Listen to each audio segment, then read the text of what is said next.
I think it's a misnomer, and Dorothy Sayers calls this out. It's a misnomer to call them the deadly sins, because they're not really sins. They're not sins. Yeah, they're states of being. Well, Evagrius never called them sins. Right. He called them thoughts. That's right. But the thing is, once one of these, and of course he called them demonic. So once one of these demonic forces takes you over, then you cannot do anything but engage in sinful behavior. And I think the reason Origen and Evagrius are so important is that it's not the Hebraic notion of sin as law, but it's more that notion of sin as separation from the self, separation from God, and separation from the community. And that's what these forces do, whether it's gluttony or envy. And just so you know, I mean, I remember when we studied it, envy in the classical sense, you probably know this, is not just about coveting, it is about desire for the destruction of the other who has. Of the other, right. In the Islamic tradition, there's two Arabic words. So one of them is hasad, which is envy, where you want the destruction of the goods of the other, or you want them to lose what they have at least. If you envy their wife, you want them to have a divorce, right? Right. And but the other word is ghibta, which it means joyful admiration. And so it's a positive envy. Like you actually do envy them. You wish you had what they had, but you would not want them to lose it. It's a nice distinction. And the Prophet ﷺ, he said, only two people should be envied. And he meant this joyful admiration where you wish you had what they had, but and that was a man who was given wisdom and taught others that wisdom by day and night, and the other is a man who was given great wealth and used it to for the common good and for helping the needy. And so he said those two people were worth having envy, this positive envy towards. All these people who write about anger also break it down, but they're all rooted in Aristotle. You have a burst, a momentary moment of anger, then you have resentment, and then you have wrath, which is the desire for vengeance. But Aquinas and all of those people are writing out of Aristotle. So I mean, so is the Muslim tradition. You know, I think Aristotle had such an incredible impact on all of the Abrahamic traditions, and they used him in different ways. And then obviously, there's a Plotinus was actually translated into Arabic as the theology of Aristotle. So Neoplatonism came in the back door that way, but you have, you know, with anger, you have this understanding that of the concupiscible and the irascible soul from Aristotle, which is adopted by both the Christian and I think all three. But they understood that the irascible soul was a positive force if it was guided by the rational soul. So they you know, Imam al-Ghazali says you don't want to eliminate anger. You want to make it like a hunting dog, where you release it at the proper time to the proper object and for the right reasons. So I think that's at the heart of the spiritual practice of trying to tame that irascible soul, which was placed in us to ward off evil and harm. Well, that's the distinction between righteous anger, right, which Aquinas, Gregory, you know, all of them accept as part of a life of faith. Well, let me ask you something. Why? Because I think, you know, you and I probably, I'm making this assumption, but just because I've read a lot of your stuff, and I think we both have a choleric temperaments. I'm sure you have, like I have, worked over time to really exercise that temperament, the negative aspects of it out. But it seems to me that we're living in a very choleric time. Like, why are people so angry? Well, because they're they're so constricted. I mean, their life is stagnant. They don't see any hope for the future. They're under economic duress. That's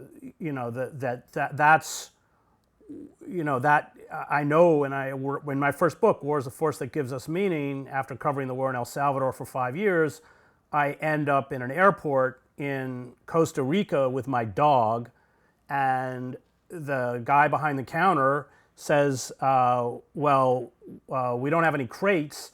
We can't put your dog on the plane, and your dog will have to sit in a crate in the airport for a week.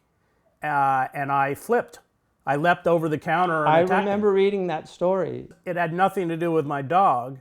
It had to do with the accumulated rage and trauma that I'd spent 5 years undergoing. I mean, I used to have a nervous twitch. My eyes would go like this, all the time. Yeah. So that's it. That people, you see it in prisons. I mean, irony, I teach in prisons, and one of the ironies is that prisons are actually, as institutions, incredibly polite. If you never touch anyone in a prison, but if you were to bump into somebody in the hall, you're profusely apologetic. And if you're not, it's a fight. Right. Because everything is so bottled up and contained. And that's one. And number two is that people who become consumed by wrath, and this is Emile Durkheim, they seek the annihilation of others. But as Durkheim points out, it is driven by desires for self-annihilation. So that's that great quote by Evagrius of Pontus, where he says, the demons arm themselves with evil actions. Once armed, they treat harshly those who arm them. That you become, by any of these 7 deadly sins, 7 deadly thoughts, it is about having the demonic seize control. And then, it controls you, you don't control it. And of course, the danger of wrath and vengeance is that the object, you internalize that, if it's a person, let's say, that object or that figure essentially takes over, becomes part of your own identity. And I think that notion of the demonic, because demons, at least in biblical literature, is often seen as actual physical entities, Right. loses the wisdom Yeah. of the fact that the demonic is real, that Right. people can be seized by avarice, Right. by envy, by gluttony, by wrath. And I loved, actually, because with Evagrius of Pontus, he had 8 thoughts. And then it was later all reconfigured by Gregory, but they erased sadness. Melancholia. Yeah, but for Evagrius, that was self-pity. And that, self-pity, pride led to wrath. Well, I would say, in homeopathy, they have what they call a causa occasionalis, the triggering event. So, like, if you get dust, somebody has an asthmatic attack, but it's not the dust really, it's the susceptibility, because there's an underlying weakness in the immune system. And it seems to me that I think there's a lot more going on. Like, I appreciate the analysis, and I think there's a lot of truth to that, but I still think there are causa occasionalis for the anger of modern society. I think there's deeper, in some ways, people have more today, even poor people, I lived in West Africa, and you've been to some of the poorest countries in the world. And, where I lived in West Africa, they had over 50% unemployment. And yet, I was just amazed at how joyful the people were generally. This was in Mauritania. And I think they're angry because they've been deprived of so much. There has to be some sense of entitlement to get angry. You're getting angry because you feel like, I've been deprived of something. Like, somebody cuts the line, they're taking time that should be yours, and they're forcing you to wait longer.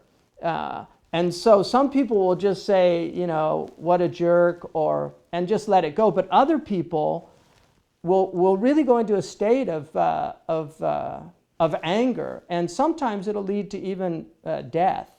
Yeah, I would say you're right, except I would go back to Durkheim when he talks about anomie and social bonds, that there are many social bonds that integrate us into the society, work being highly important. And John Paul II, not a pope I loved particularly, but he did write a very fine encyclical on work.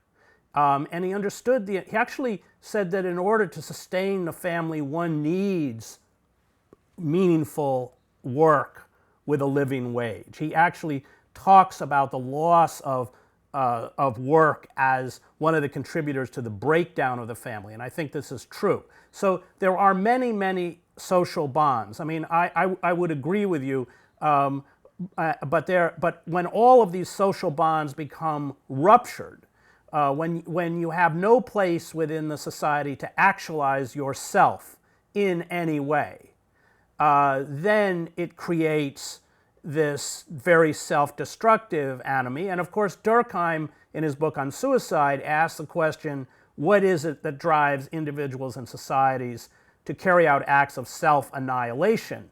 And he said it is wrath, in essence, because all of these, those who seek the annihilation of others are driven by these desires for self-destruction. So, yes, I think that modernity is part of the problem, because it's essentially, it holds up all of the values that, if you want to take the 7 deadly sins, were warned against. I mean, what is everything in a corporate capitalist culture? I mean, you see it on reality television shows. What values do we celebrate as a culture? Well, it's every value that all of the great metaphysical writers have warned us lead to self-destruction. So it's about the cult of the self, it's about gaining wealth, it's about gaining power, it's about the hedonism of the narcissism of being eternally young, and that is just on every level. And when you fail, and most people fail now, given the seizing up or the ossification of our democracy and this massive social inequality, it's always your fault. So this is positive psychology. It's something's wrong with you, nothing's wrong with the system. So that self-loathing is just exponentially increased, and I think you see it expressed in mass shootings. The nihilism of people who just go in and kill everyone around them irrationally, and I think it comes from these feelings that the society at large has just cast you aside as human refuse. Well, again, I mean, I agree, and I think that's all true, and I wouldn't disagree by and large, but I still feel that there's something deeper going on. I feel like the loss of God in people's lives, the loss of even just religious practice. If you look at, give me the stories that you tell, and I'll give you your culture. I mean, look at the type films, the music that people listen to. Talk about demonic thoughts, and just people are being filled with this on a day in, day out basis. How, like, violent porn. It's just, you wrote a whole chapter. That chapter I wish I never read. I thought you should have had, you should have had a trigger warning before that chapter, because that chapter haunts me to this day. And I just, that's the type of stuff that these kids are absorbing in a culture. And I just don't see how you could have anything but filth come out of some people. And we live in a culture that thrives off the deadly sins. We sell everything with the deadly sins. And in the past, cultures actually recognized human weakness and tried to help people overcome their natural inclination towards that sinfulness. And I don't see it. It's not, we have so many films about angry people that go out and just, Man of Wrath, I think, is the latest one. Or Well, we celebrate them. that's what I mean. I mean, there's a real celebration, and so I just feel like, you know, the theology of today is demonology. It's not the study of God. It's really the study of demons, and that's what people absorb. And I just don't see how young people, especially, how they're taught. You know, the whole, like, stepping on toes is a good example. You know, I didn't know about stepping on toes, although I should have. You know, Elvis had that song, "Don't Step on My Blue Suede Shoes," right? And but I did not know, and I was in Atlanta, and I was coming out, and I was with Imam Zaid Shaker, and I was coming out of the baggage claim, and I felt a little bump, you know, because I had one of those drag bags. I felt a little bump, but I didn't turn around. I just thought I hit something on the floor, and I almost got killed by this guy who thought that I did it on purpose. I mean, it was a pretty intense experience. But I think that state, there's so many people that are in that state of where their sense of dignity is so low as a human being. And I feel that at the root of that is not knowing that they are a creation, you know, that has this divine spark of life, and that no matter what, I mean, if you look, you know, at anger, Ecclesiastes says that anger is you know, do not have the spirit of anger, for it resides in the breasts of fools. And I think, you know, that's a powerful truth, that what is a fool but somebody who doesn't know who they are or where they're going? Yeah, I totally agree. I mean, I look at, you know, where we are as the culture of death, you know, in theological terms, as you know, wading into these kinds of discussions in a relentlessly secular society, especially if you come out of the left, as I do, and, you know, religious prejudice is the last acceptable prejudice in the left. I have to tread very lightly, because, you know, people are uncomfortable now, even in this society, addressing these issues. But I think that Tillich had it right, that there are fundamental realities about human nature and human society that can only be expressed in theological or religious terms. Right. But no, I totally agree. And that is part of the rise of this kind of culture of sadism. I mean, really, that's the best way to describe it. You know, whether it's, I mean, we're a pornified society, which, of course, as you know, I've written about, as you cited, the celebration of violence. I mean, a lot of these mass shooters spend a lot of time playing these video games like Call of Duty. I may have it wrong. I've never played a video game in my life, but, you know, these violent video games, which models a kind of behavior, but the whole gun culture becomes, and violence becomes, a way of self-empowerment, or a false kind of sense of self-empowerment, when all the other avenues seem closed. And of course, we fetishize weapons in this country for that reason. It's a myth, but, you know, they take away every other form of self-empowerment, but we still have our arsenal. My family's from Maine. I mean, I have neighbors in Maine who have, like, one of them has 23 weapons in his house. It's a false sense of empowerment, but it's why the Second Amendment is so contentious, because take away that gun and every sense of empowerment is gone. You know, it's interesting. I've been in societies where all the men have weapons, you know, just as a part of, but they rarely use them because they have such a profound sense of the sanctity of life. And again, I think, you know, if you grow up watching, apparently a 15-year-old has seen about 18,000 murders on television, and the way that they kill people, there's one of the most popular, I don't know if it is anymore, but when I read about it, and I, like you, have never played one of these games, but I did read quite a bit about them during a period. And one of the most popular games was auto theft, something auto theft. and you got points for running over old ladies with grocery baskets. And they have one scene where the guy picks up a prostitute, abuses her, and then literally beats her to death with a baseball bat. And this is like a popular game that kids play.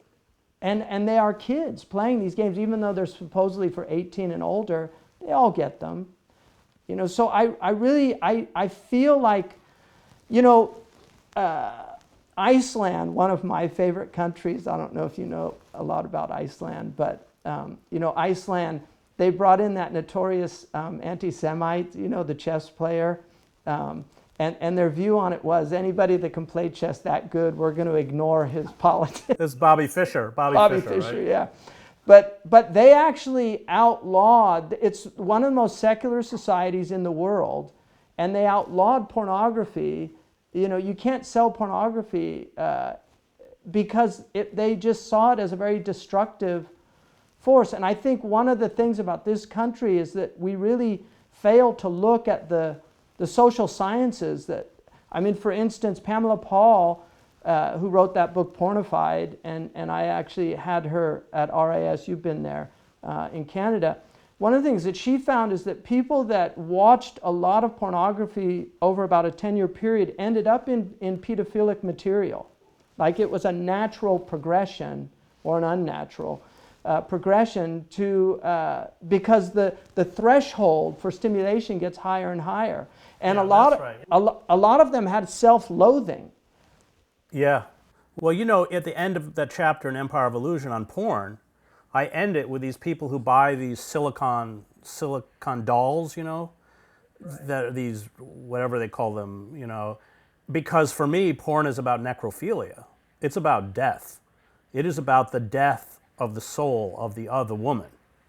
So you're right, and porn today doesn't bear any resemblance to porn of a few decades ago. I went to kink.com in the last book, which is they've sold it, but it used to be the old National Armory in San Francisco in the Mission District, and you would people live stream in and pay money to have women waterboarded, beaten, tortured, tied up, and this isn't simulated. This is real. I really think we're in the grips of demons, and I think if we don't recognize that, we're not able to address it, because it's only a supernatural power that can get us out of this, because I think the supernatural forces that are involved are being denied by secularists. They won't entertain the reality of these things. I think the other problem is that within the society, which is, I think, was always an understanding of early religious leaders, is that to achieve the moral or the religious life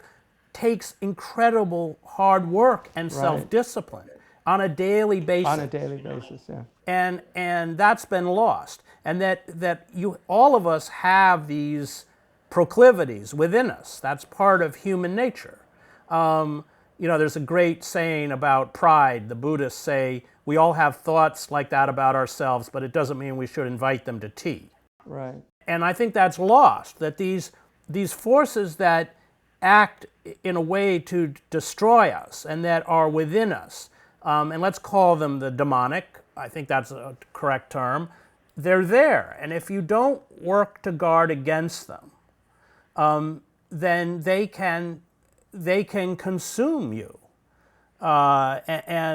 And this is why all of the great metaphysical writers, this is one of my complaints with both liberal Christianity and the evangelical movement, is that these metaphysical questions have largely been abandoned for, the trivia. I had a professor who I liked very much. He was talking about, the whole exploration of the Gnostic Gospels, and he said, well, it's interesting, but so what? And that's right, so what? Because they're not the fundamental questions that keep us on track. And I wrote a book, actually, on the Ten Commandments. I read that book, yeah. I wanted to call it the Decalogue, this tremendous story, and it got before the marketing people at Simon & Schuster. None of them had heard of the Decalogue, so they made me take it off. I relented regretfully, and it's called Losing Moses on the Freeway. But those commandments are, it's not that we don't violate them, we do, I mean, we're human, but they're kinds of signposts to keep us on the right road. Right. And I think that the great metaphysical writers of all of the great religious traditions were attempting to keep us on the right road. And now we don't even know how to ask the question, because even within liberal Christianity, metaphysical questions are, have been largely sidelined or forgotten for this constant obsession over the figure of Jesus, Right. which isn't really important to me at all. Right. I mean, I come out of the church tradition, but it's not important. The whole study of metaphysics has been really removed. I mean, I think in the United States, the Dominicans might be the only people that are really doing deep dives still into the whole apparatus that one needed to know in order to study metaphysics. Logic is very important, and that alone, material logic, takes a long time. I mean, I've tried to penetrate John of St. Thomas. You know, it's very difficult stuff, and it traditionally took a lot of hefty study. I mean, the few metaphysicians that I know that are really, really steeped in it have spent their life in it. But according to, and I think this is absolutely true, according to all of our traditions, metaphysics was the architectonic knowledge that was needed to navigate everything else, because it goes to first principles. And that's why I feel so much in our, Thoreau said that for everybody for every one person that's hacking away at the roots of a problem, there are thousands hacking away at the bushes. That going to the root is where metaphysics really comes in. And that's where I feel like even anger in our culture, I just don't, first of all, I truly believe that the modern world in many ways is so unnatural, the way people are living, that it's causing a lot of, it's causing a lot of trouble. And one of the, I think it was St. John Climacus who he had perturbation, perturbatio was his translation for, what happens in the soul. These perturbations, these disruptions. In our traditions, they're called ittirabat, where people are so unsettled in their being.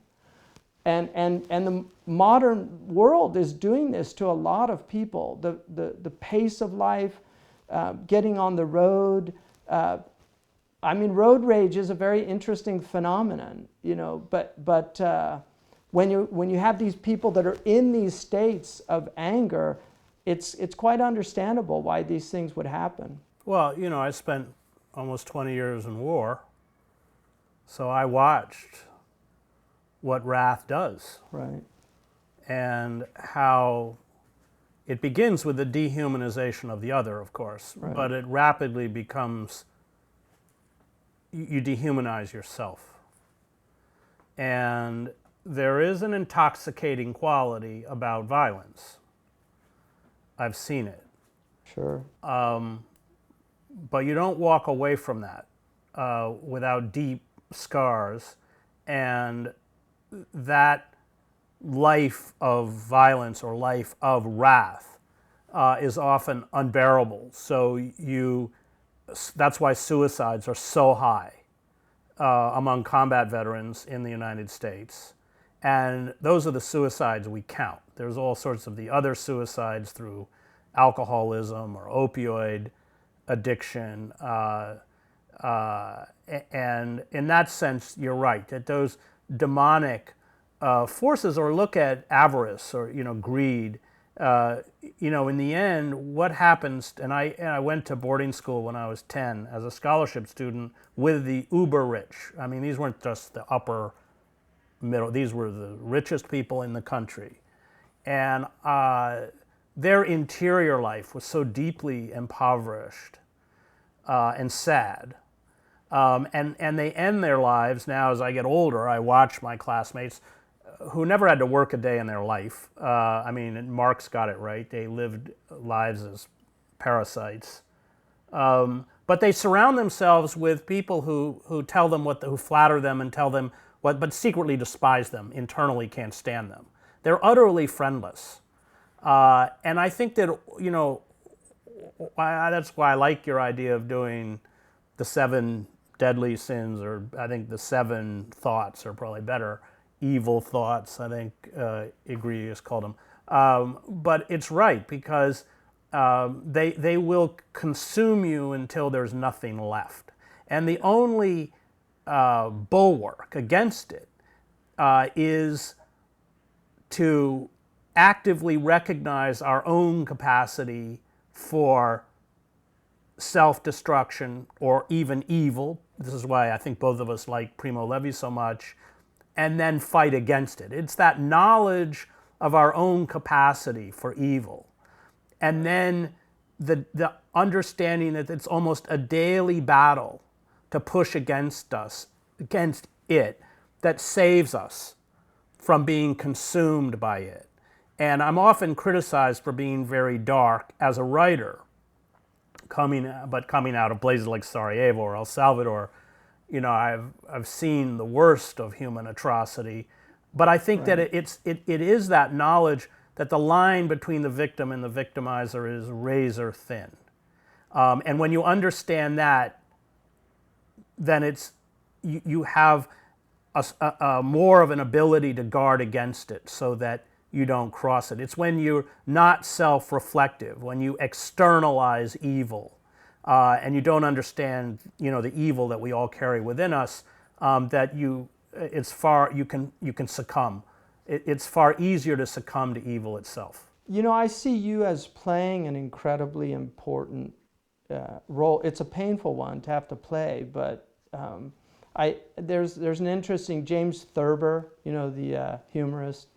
He met with Mark Van Doren on his farm up in Vermont, and he was telling him how he was going blind, and he was telling him he thought that God was punishing him, and he said, "Why would you think that?"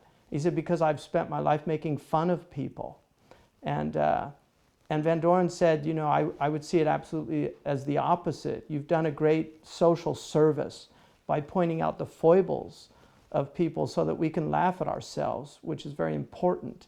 And Thurber later said that he actually saved his life because he was contemplating suicide. It's one of those, the gift of consolation. So I see your dark side as the opposite. Like, where Thurber was using humor to point out something really important for all of us to see, I see you're doing something also incredibly important, because I think we forget, our parents lived through Nazi Germany. It's hard to believe it wasn't that long ago. I mean, I have my friend Dr. Eva Brand, who she told me stories. I mean, she's alive in Annapolis, God give her a long life, but she told me stories of these Nazi youth terrorizing her on the way to school. It just wasn't that long ago, and I think people forget that. And you've seen that. You saw it happen in Sarajevo. I mean, these are much smaller examples of the same phenomenon, where people are dehumanized, and then anger is literally, it's cultivated in the hearts of people. Like there's a sowing of the seeds of wrath, and then they're nurtured over time, and then when they burst out, everybody's shocked. But it's that creeping villainy that Kierkegaard talks about, of not seeing it. I think one of the things in Matthew, it's in the 5th chapter, Christ talks about that you've heard it said of old, thou shalt not kill, and if you murder, then you'll be liable to judgment. But I say, right, there's a whole other standard. I say that if you have anger with unjust cause towards your brother, you stand condemned. And if you say raka, which is interesting, is an Arabic word as well, like flimsy or foolish. And then he said, then you stand in judgment. And so I felt like he's getting to the root of the problem, because the murder started much earlier with the seeds of calling somebody raka, dehumanizing. It's gets to exactly what you were just saying. I think it's a profound psychological insight into where this all comes from. Well, people are conditioned to kill.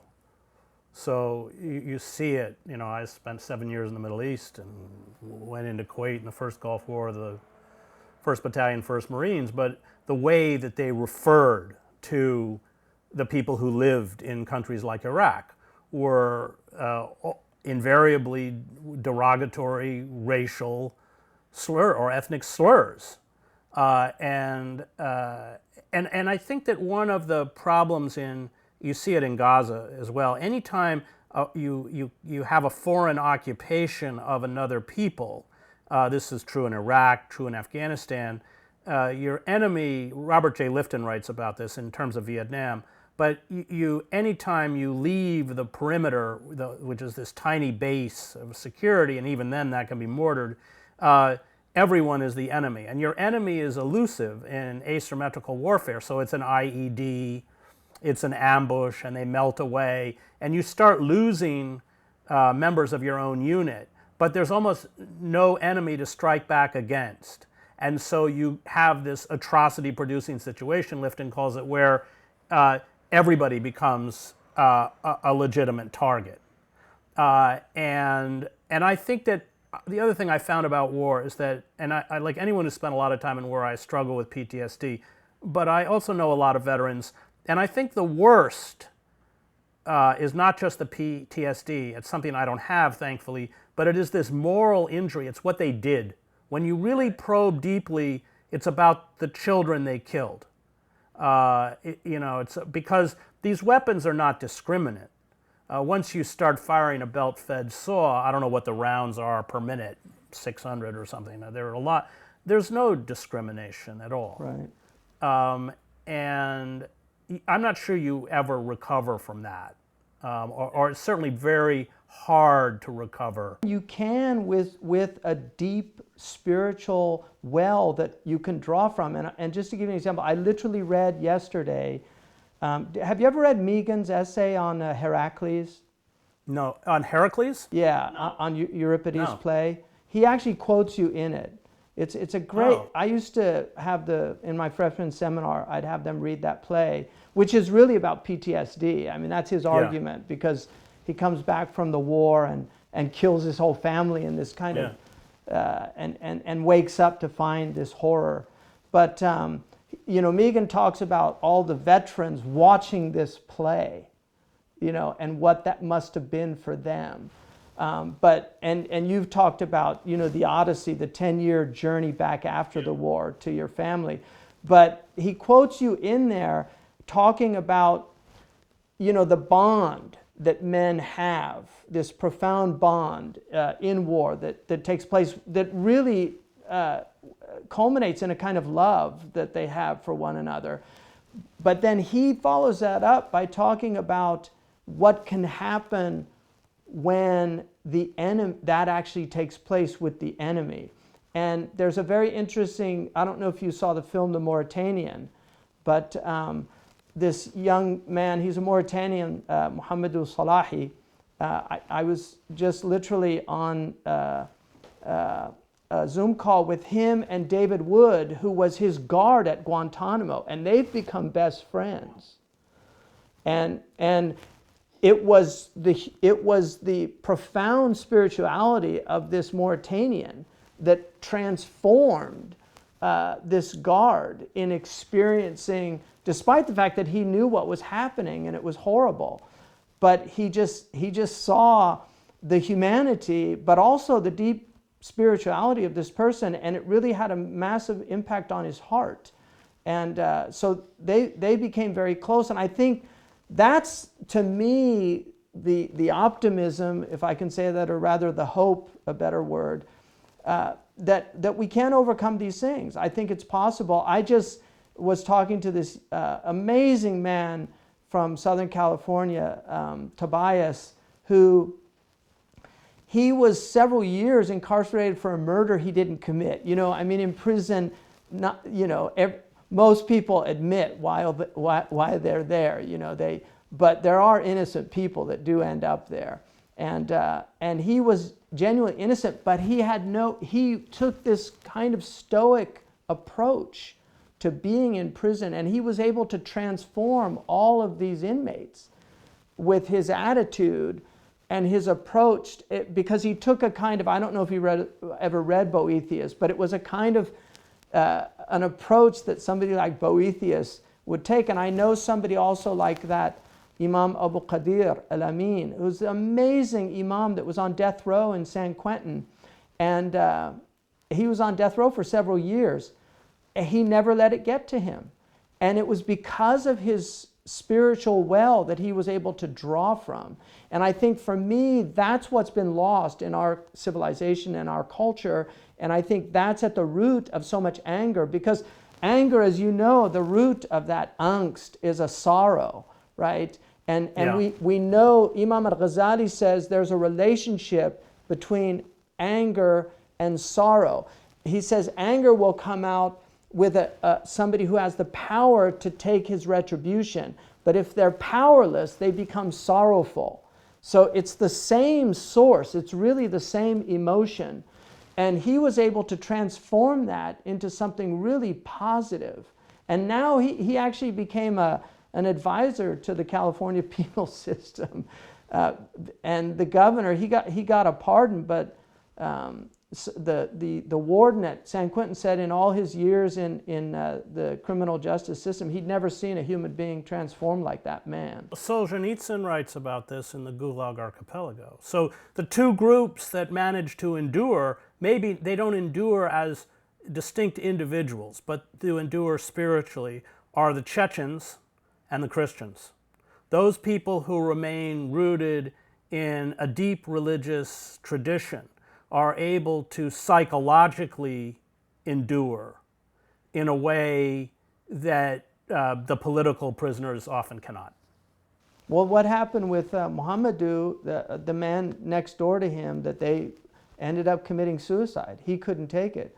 Whereas Muhammadu, despite the fact he went through torture, he went through waterboarding, and this is over a period of years. I mean, it's pretty horrific what happened to him. But he has an amazing spirit, and I know where it comes from because I lived with those people for over 10 years.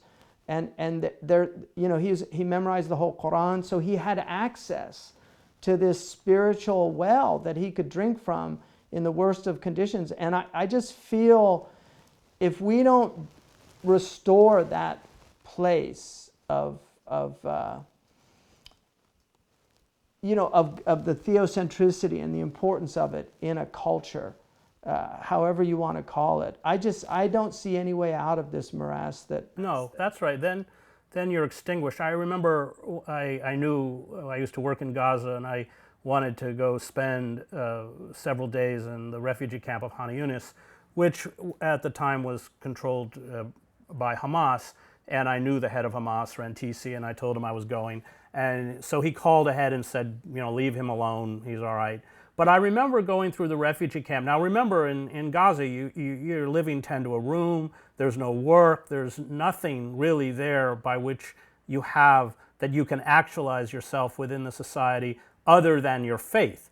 And it was then that I understood the importance of praying 5 times a day. Because everything up in their life had no structure, but that gave them structure. Amazing. And I don't know how it is today, but I could walk through that refugee camp, which I did, at 1 or 2 in the morning, and I was perfectly safe.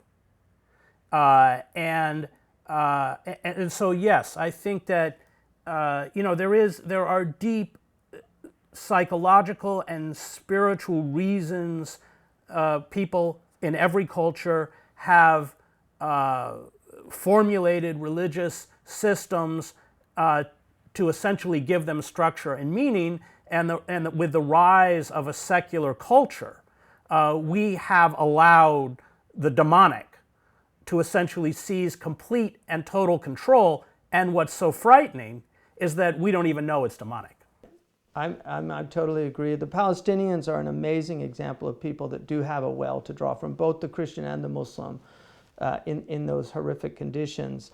One of the things, and I'd like, as we're coming to a close here, one of the things that for me, the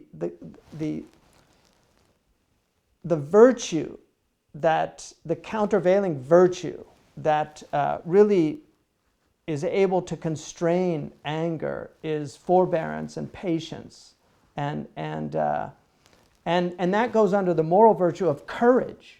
So it's very interesting that courage is what counters anger. It's not courageous to get angry. It's actually courageous to be able to suppress your anger. And our Prophet, peace be upon him, said that it's the wrestler who can throw a man is not the strong man. The strong man is the one that can suppress his anger.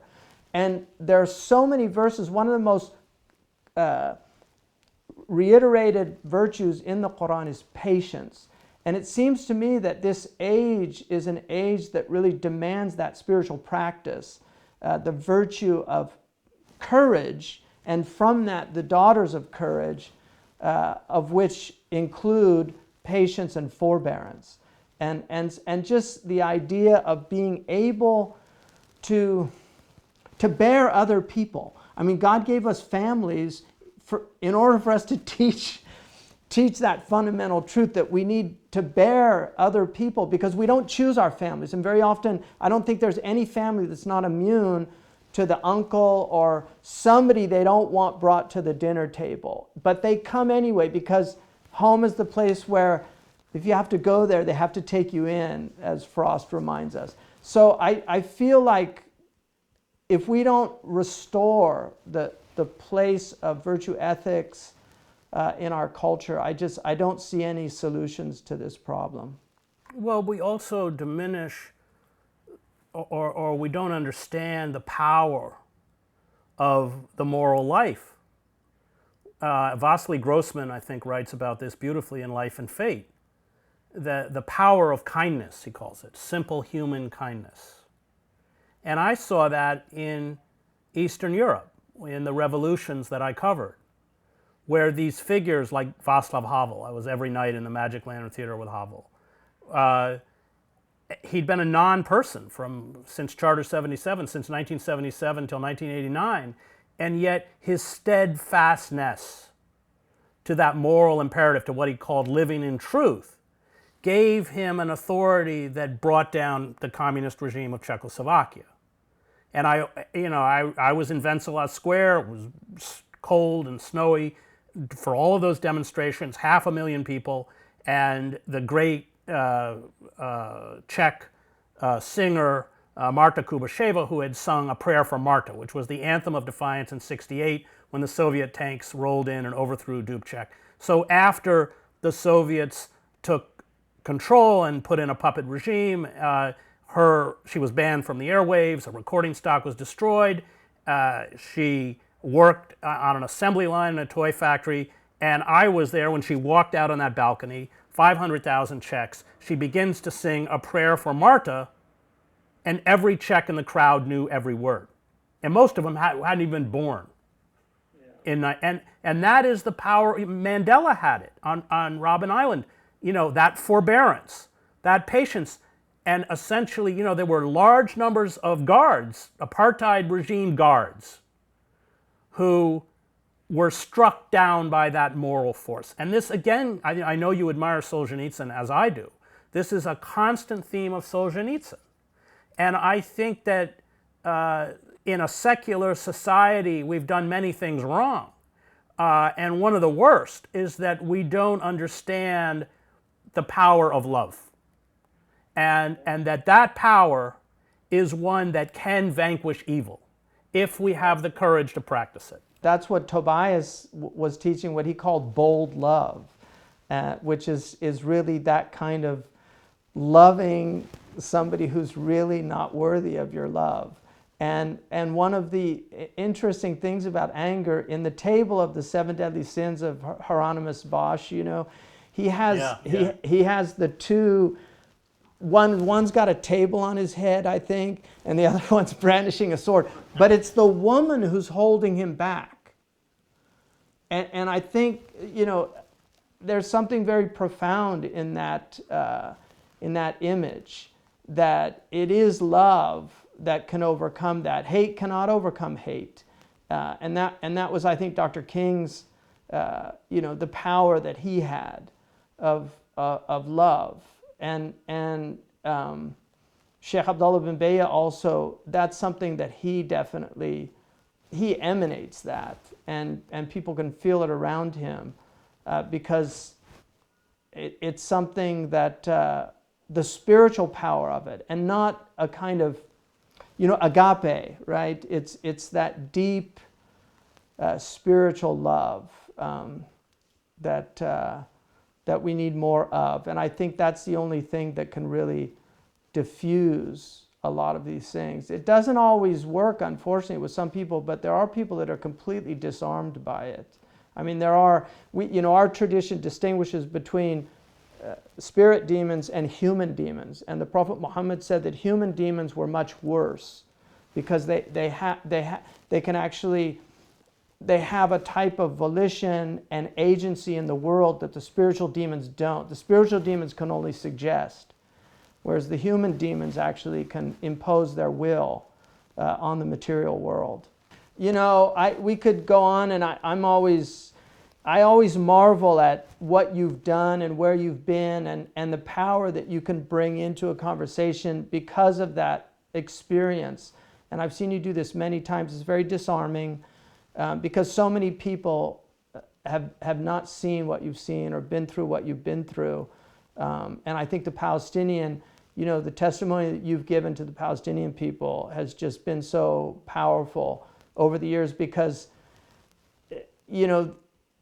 despite the fact of, unfortunately, the leadership is in all cases everywhere is wanting deeply, but the people, as you know, they're just extraordinary people, and just have a beautiful culture. We're people of hope, and it's one of the great theological virtues that our faiths share. A lot of people don't know that you are a minister. I hide it, Hamza. I know. Unfortunately, my experience, because I went to Catholic schools, I was like you. I was from a very poor, my immediate family was very poor, but I came from a extended family that had a lot of wealth. But my mother was a working class mother, and I had an opportunity to go to a prep school, so I went to school with the rich kids. And I agree with you. I was laughing about you saying that they're surrounded by these sycophants who don't realize, and Dylan has that great line, you never turned around to see the frowns on the jugglers and the clowns that all did tricks for you. Yeah. There's a tremendous wisdom to them. I go back to them, and I really do feel that, they're definitely a wisdom. Even the 6 poisons in Buddhism has 4 of the 7. So I think and pride is always, traditionally they saw pride as really at the root, because I think a lot of anger comes from pride. One of the things that the Prophet Muhammad ﷺ said, that if somebody gets angry, that he should, if he's standing, he should sit down. And if he's still difficulty, in one narration he says, let him put his cheek on the earth. Wow. And Imam al-Ghazali's commenting on that in his book called The 40, Al-Arba'in, he says, because it's arrogance that makes us angry. And he said that putting your cheek on the ground is to remind yourself that you are humus, you are of the earth. And that you should be like the earth. Everybody stomps on her, and yet all she gives is goodness. Yeah, that's great. God bless, Chris. All right, it was great to see you. Take care.